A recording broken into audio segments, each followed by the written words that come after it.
Okay. Hi. For our Facebook people, hang on just one sec because I'm waiting for my Instagram to connect. It's taking a moment. But happy that you're here. Today is day 8 of the Pranayama Challenge, of our 30-day Pranayama Challenge. I don't know. Hang on a second. I'm just going to redo Instagram here. Sorry to keep you waiting. Technology. All right, let's see if that works. Doesn't, I'll just do a different one. Okay, so I hope your pranayama practice is progressing. The subtle aspects or the subtle secrets of pranayama are progressing for you. You know, when we think about pranayama, a lot of times what we're taught, a lot of times what I learned, over these 30 years or so that I've been practicing is that pranayama is something that's about a technique, whether you're doing like alternate nostril, or you're doing shitali breath, or you're doing counting ratio breath, or you're doing, Kapalabhati or Bhastrika. It was always some technique that was the focal point, right? So what I hope that you get out of this Subtle Secrets Challenge are some of what's going on very internally through interoceptive awareness, and then also being able to leverage some of that to be able to make your technique better. And we're going to get to techniques, but we got 30 days. Today's only day 8, and I want to stay sort of on this focus that we've been approaching for the past week, which is about what's going on internally. What are the sensations internally? How can you make those subtle shifts? Because that's really where the benefit is from these practices. I think sometimes people write off techniques, or they say that doesn't work, or this isn't good, because what they think, what's really happening, or what they think is happening, is that the technique is wrong. But it's actually not the technique that's wrong. It's sort of that there's something internal that's not working out. So that's really what I want to focus on in this series.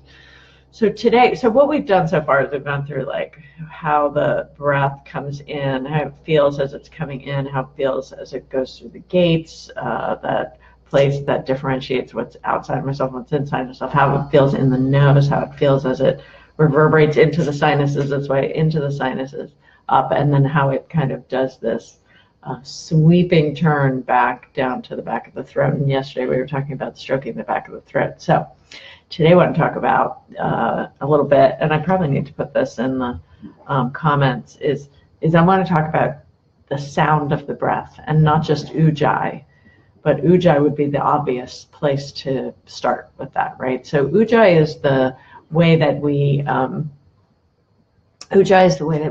kind of contract the back of the throat somewhat as we're taking the breath in. So there's a sound in the back of the throat, and technically in Ayurveda and yoga therapy, this is called ushna, and ushna means warming or heating, right? So it's just got this heating quality to it.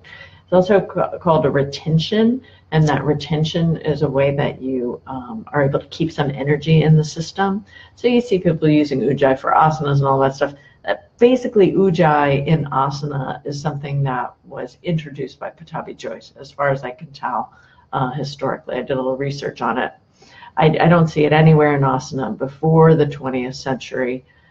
Before Ashtanga Yoga, and it makes sense that he was using ujjayi because he wanted people's minds to stay focused and clear. But how do you keep your mind focused and clear when you're flinging your body around quickly in asanas, right? So that's why I think he chose to use that practice. So I think it can be helpful in asana, particularly in really challenging asana. But I also think that originally the original intention of ujjayi was during pranayama practice to help the mind focus, and it's a sympathetic activator. So it activates that sympathetic part of the nervous system, gets the norepinephrine going through the system, and gets you a little more alert. So it can be really useful in pranayama. However, I do not think it is the end of the pranayama. I think what you do is you leverage the nervous system in order to get to a sort of calmer place in the nervous system. So you use that sympathetic activation to get to parasympathetic.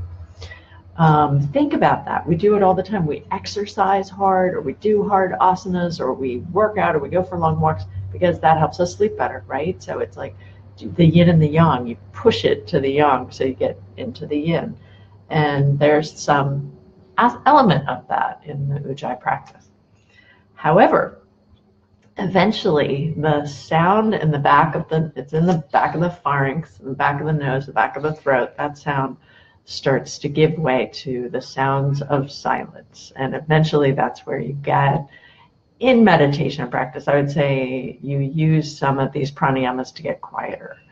So if our pranayama, what we've been doing, is noticing sensations and then noticing how we stroke the back of the throat with the breath, then eventually that stroking and that friction starts to give way to silence. The breath becomes very silent and very still. And with that, the mind stills as well.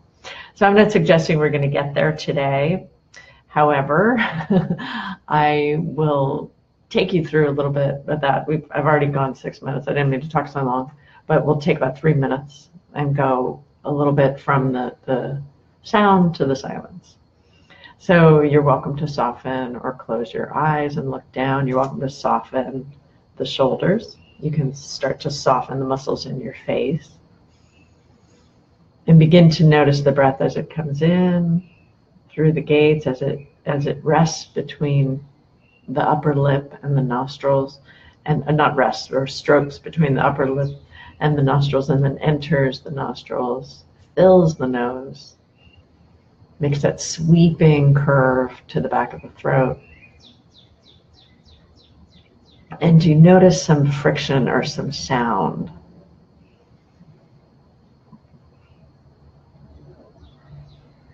So some friction or sound in the back of the throat.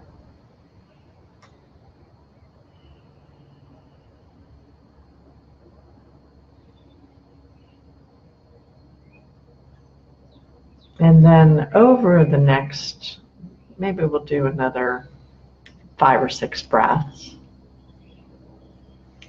You use you can talk about closing the glottis a little bit so you get more of that, the stroking in the back of the throat. But then over the course of the next few breaths, let the breath get quieter and quieter and quieter. And this is something that it typically takes much more than 3 minutes, because you have to let the nervous system respond to the technique, and that can take a little while.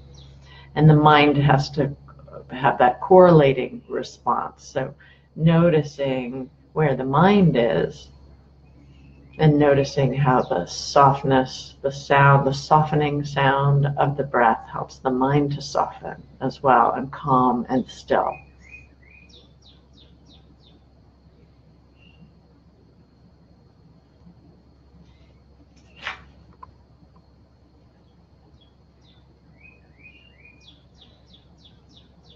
So I'd like to encourage you to continue this practice. And you're welcome to keep going right now, or you're welcome to try it again sometime today. Go from louder Ujjayi to softer to silence. And notice what that does to your nervous system. I want to thank you, those of you who've been leaving comments.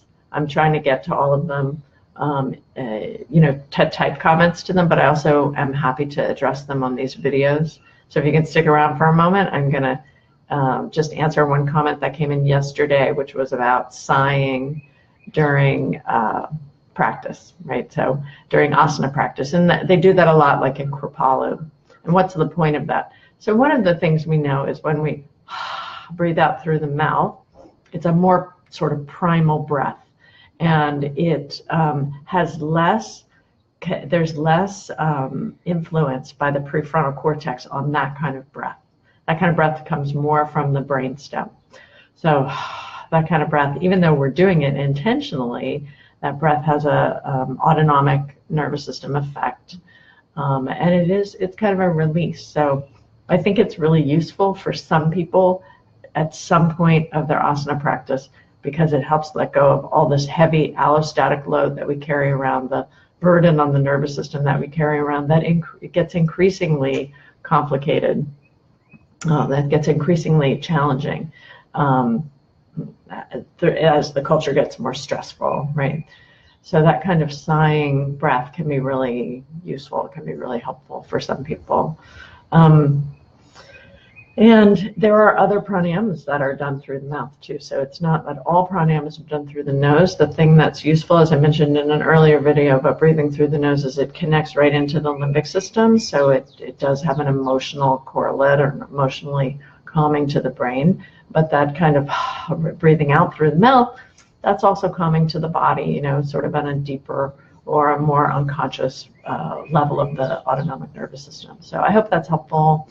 And I'm just so happy to answer questions, so feel free to put questions in the comments.